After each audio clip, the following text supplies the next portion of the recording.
नमस्कार, मैं हूं रत्ना और आप देख रहे हैं सी न्यूज़ भारत। वक्त हो चुका है राजस्थान बुलेटिन का। बात करेंगे भरतपुर की, जहां मुख्य निर्वाचन अधिकारी ने वीडियो कॉन्फ्रेंस के माध्यम से की समीक्षा। अगली खबर भी भरतपुर से है, जहां भरतपुर में नकली खाद बीज बेचने वालों के खिलाफ चला अभियान। भरतपुर में मुख्य निर्वाचन अधिकारी नवीन महाजन ने कहा कि बूथ लेवल ऑफिसर्स चुनाव व्यवस्था की फील्ड पर सबसे महत्वपूर्ण कड़ी होते हैं, जो मतदाता सूची की शुद्धता एवं निर्वाचन प्रक्रिया की पारदर्शिता सुनिश्चित करते हैं। अतः उनकी नियुक्ति में कार्यकुशलता, प्रतिबद्धता और स्थानीय मतदाताओं से संपर्क जैसे गुणों को प्राथमिकता दी जाए। महाजन शुक्रवार को शासन सचिवालय में मतदान केंद्र, रेशनलाइजेशन, मतदाता सूची पुनरीक्षण, बीएलओ नियुक्ति आदि विषयों पर वीडियो कॉन्फ्रेंसिंग के माध्यम से आयोजित बैठक की अध्यक्षता कर रहे थे। उन्होंने अधिकारियों को निर्देश दिए कि पोलिंग स्टेशन रेशनलाइजेशन का कार्य पूर्णतः मतदाता की सुविधा को ध्यान में रखते हुए किया जाए। मुख्य निर्वाचन अधिकारी ने कहा कि नए जिलों में निर्वाचन प्रक्रिया को सुगमता से संपादित करने के लिए कुशल तंत्र विकसित किया जाए। बैठक में निर्वाचन विभाग के संपादित अधिकारी उपस्थित रहे तथा सभी जिला निर्वाचन अधिकारी वीडियो कॉन्फ्रेंसिंग के माध्यम से जुड़े। भरतपुर से सी न्यूज़ संवाददाता देवेंद्र सिंह सोलंकी की रिपोर्ट। भरतपुर में किसानों को नकली व घटिया गुणवत्ता की खाद व बीज से बचाने और कालाबाजारी पर लगाम लगाने के लिए कृषि विभाग ने भरतपुर जोन में विशेष अभियान शुरू कर दिया है। इस अभियान के तहत कृषि विस्तार के अतिरिक्त निदेशक डॉक्टर देशराज सिंह के नेतृत्व में भरतपुर, धौलपुर, अलवर, करौली, सवाई माधोपुर और डीग जिलों के थोक और खुदरा विक्रेताओं को सख्त चेतावनी दी गई है। डॉक्टर सिंह ने स्पष्ट निर्देश दिए हैं कि यदि कोई दुकानदार खाद की कालाबाजारी करता पाया गया या किसानों से उसकी शिकायत प्राप्त हुई तो उसका लाइसेंस तत्काल रद्द कर दिया जाएगा और उसके विरुद्ध कानूनी कार्यवाही भी की जाएगी। इस अभियान को और अधिक प्रभावी बनाने के लिए संयुक्त निदेशक सुरेश चंद्र गुप्ता ने भी भरतपुर जिले के सभी खाद विक्रेताओं को चेतावनी दी है कि वह ना तो कालाबाजारी करे और ना ही जमाखोरी। यदि कोई विक्रेता इस तरह की गतिविधियों में संलिप्त पाया जाता है तो उसके खिलाफ सख्त कार्यवाही की जाएगी। कृषि विभाग का यह अभियान किसानों को गुणवत्तापूर्ण इनपुट उपलब्ध कराने, उनकी समस्याओं का समाधान करने और कृषि क्षेत्र में पारदर्शिता लाने की दिशा में एक महत्वपूर्ण कदम माना जा रहा है। बागवानी में विशेष करके भरतपुर संभाग में अमरूद का रकबा अपने सवाईमाधोपुर में है, भरतपुर में है, धौलपुर में है। इन क्षेत्रों में ज़्यादा अमरूद का रकबा है। कुछ रकबा नींबू का अपने विशेष करके भुसावर के आसपास क्षेत्रों में केंद्रित है। तो आप जानते हैं कि विटामिन सी का जो रिच स्रोत अमरूद की फसल है, खास करके विटामिन बी का और सी का। इसी तरह नींबू में भी, नींबू वर्गीय जो भी फसलें सब में जो है फलों में विटामिन सी पाई जाती है, जो हमारे शरीर को प्रतिरक्षा इम्यूनिटी प्रदान करती है और रोगों से लड़ने की शक्ति देती है। तो इसका भी जो है विभाग का प्रयास है अधिकतम जो है क्षेत्रफल में इस वर्ष बरसात के मौसम में विशेष करके जुलाई में, अगस्त में वृक्षारोपण अभियान चलाया जाएगा सघन। आपको बताया कि हरियाणा राजस्थान कार्यक्रम के तहत जो है बागवानी के जो फलदार पौधे उनका भी वृक्षारोपण किया जाएगा, छायादार पौधों का भी जो वृक्षारोपण किया जाएगा। राज्य सरकार के द्वारा फलदार पौधों पर ये न्यूनतम 1 एकड़ पर जो लगाने पर पौधों सहित अन्य आदानों पर अनुदान उपलब्ध है। तो किसान चाहें तो इसका लाभ उठा सकते हैं, उद्यान विभाग में इसका संपर्क कर सकते हैं। भरतपुर से सी न्यूज़ संवाददाता देवेंद्र सिंह सोलंकी की रिपोर्ट। भरतपुर जिले में खरीफ की बुआई का कार्य लगभग 90% पूरा हो चुका है, जिससे किसानों में खुशी की लहर है। इस बार मौसम अनुकूल रहने और सरकारी सहायता मिलने के कारण खेती कार्य में तेजी आई है। भरतपुर जिले में बाजार की प्रमुख फसल खरीफ की बुआई में अग्रणी बनी हुई है। कृषि विभाग के अनुसार किसानों को इस बार उर्वरक की आपूर्ति पर्याप्त मात्रा में की गई है, जिससे बुआई कार्य में किसी प्रकार की बाधा नहीं आई। साथ ही फसल सुरक्षा को ध्यान में रखते हुए किसानों को तारबंदी के लिए भी 100% अनुदान राशि प्रदान की जा चुकी है, जिससे जंगली जानवरों से फसल की सुरक्षा सुनिश्चित हो गई है। कृषि अधिकारियों ने बताया कि सरकार का उद्देश्य पर्यावरण संरक्षण, किसानों की आय में वृद्धि और पोषण सुरक्षण को एक साथ बढ़ावा देना है। इन प्रयासों से भरतपुर जिले में हरियाली और कृषि उत्पादन दोनों में सकारात्मक बदलाव देखने को मिल रहा है। भरतपुर जिले में अभी खरीफ की बुवाई का काम चल रहा है, जो लगभग पूर्ण होने की स्थिति में है। अभी तक लगभग हमारे इस भरतपुर जिले में 1,35,000 हेक्टेयर में विभिन्न फसलें, बाजरा, ज्वार, ग्वार, अरहर, इस तरह से फसलों की बुवाई हो चुकी है और अभी बुवाई पूर्ण हो गई है, लेकिन कहीं कहीं रीसोइंग भी कुछ किसान कर रहे हैं। बाकी की बुवाई लगभग पूरी है। बागवानी में विशेष करके भरतपुर संभाग में अमरूद का रकबा अपने सवाईमाधोपुर में है, भरतपुर में है, धौलपुर में है। इन क्षेत्रों में ज़्यादा अमरूद का रकबा है। कुछ रकबा नींबू का अपने विशेष करके भुसावर के आसपास क्षेत्रों में केंद्रित है।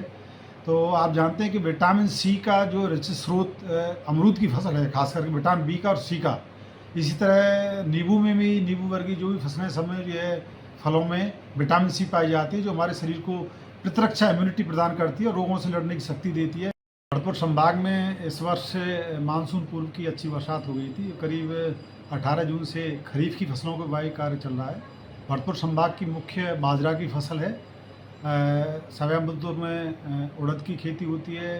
तिल सवाईमाधोपुर और करौली ज़िले में होता है। खरीफ प्याज का रकबा अलवर ज़िले में है।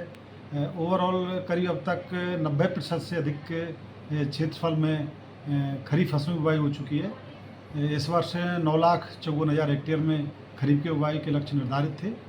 भरतपुर से सी न्यूज संवाददाता देवेंद्र सिंह सोलंकी की रिपोर्ट। भरतपुर जिला प्रशासन ने बारिश के मौसम को देखते हुए लोगों की सुरक्षा के लिए एडवाइजरी जारी की है। जिला कलेक्टर कमर उल जमान चौधरी ने लोगों से अपील की है कि वे अपनी सुरक्षा को प्राथमिकता देते हुए नदी, बांधों, कुंडों और अन्य जलभराव क्षेत्रों के पास जाने से बचें। प्रशासन द्वारा जारी दिशा निर्देशों का पालन करना और प्रशासन का सहयोग करना आवश्यक है। बारिश के मौसम में आकाशीय गर्जन और बिजली गिरने की घटना होना जानलेवा साबित हो सकता है। बारिश के दिनों में विशेष सावधानी बरतने की जरूरत है। उन्होंने कहा कि यदि हम घर के भीतर हों तो इलेक्ट्रॉनिक उपकरणों के प्लग निकाल दें।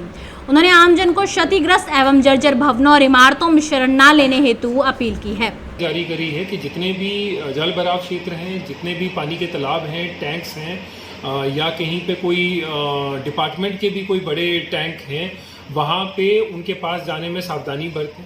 पाँव में कोई ग्रिप वाला जूता जिसमें आप स्लिप ना करें, ग्रिप वाली चप्पल जिसमें आप स्लिप ना करें, वो पहन के जाएं।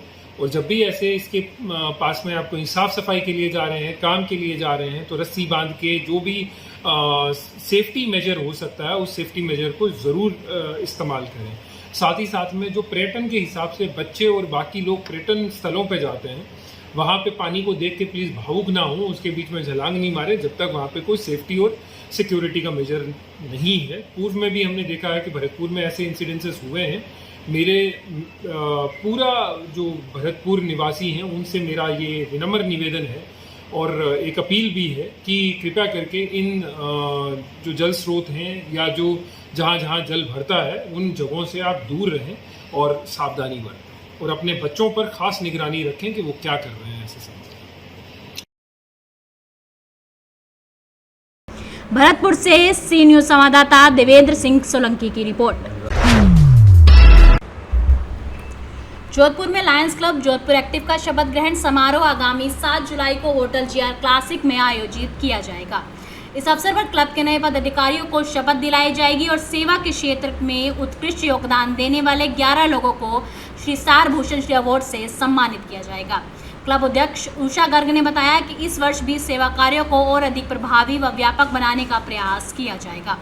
कार्यक्रम में सावन उत्सव की थीम पर आधारित रंगारंग सांस्कृतिक आयोजन होंगे, जिसमें महिलाएं पारंपरिक लहरिया परिधान पहनकर शामिल होंगी। पुरुषों के लिए ड्रेस कोड सफेद शर्ट निर्धारित की गई है। समारोह के मुख्य अतिथि एवं शपथ अधिकारी लोयन एमिडेट मल्टीपल काउंसिलिंग चेयरमैन एवं पूर्व गवर्नर डॉक्टर संजीव जैन होंगे। विशिष्ट अतिथियों में उम्मीद क्लब के chairman Vinod Singh V, club director व समाज सेवी अरुण बलाई, सीए संजय भंडारी शामिल होंगे।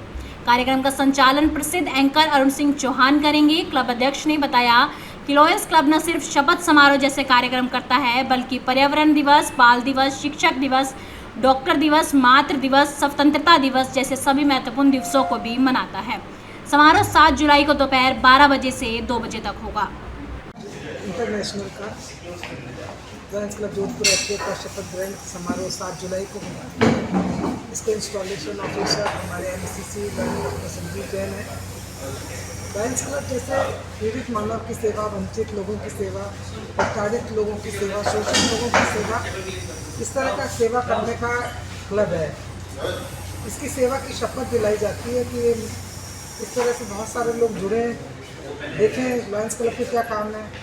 इसमें हर दिवस मनाया जाता है, चाहे डॉक्टर्स डे हो, चाहे योगा दिवस हो, मातृ दिवस हो, शिक्षक दिवस हो, बाल दिवस हो, सारे दिवस मनाए जाते हैं। गरीब बच्चों की शादियां करवाई जाती हैं। ये सब कार्यक्रम करके हर महीने हमारा एक ऐसा कार्यक्रम होता है कि जो लोगों ने महीने पर काम करा है उसको हम हर महीने के लास्ट में सम्मानित करते हैं, ताकि आने वाले वर्ष में उनको मतलब उमंग रहने जाए कि भाई उत्साह बना रहे कि यहाँ क्या है। तो हम थोड़ा सा बारिश भी हो गई है, मानसून भी हो गया, तो हम लोग वो क्या करेंगे, सावन उत्सव भी होगा। इसमें हमारे कार्यक्रम में और अतिथि हैं जो सिद्धार्थ सोशल सर्विस उम्मीद क्लब के महासचिव विनोद सिंह जी हैं, समाज सेवी अरुण बलाई जी हैं, डॉक्टर नरसिंह माथुर हैं, बहुत सारे संजय भंडारी हैं, सीए संजय भंडारी। इस तरह से बहुत सारे हमारे क्लब के मेंबर्स लगे हुए, अंजलि वैष्णव है, हेमंत मौर्य है, सीमा भवन माथुर है, मानसी शाह है, बहुत सारे मेंबर्स हैं जो हमारे काम कर रहे हैं सेवा के। सभी तैयारियों में लगे। उसके लिए आज हम लोग यहाँ पर आए हैं इस होटल में, होटल JR क्लासिक फर्स्ट पुलिया CHB नियर ऑक्सफोर्ड स्कूल के पास है। यहाँ पर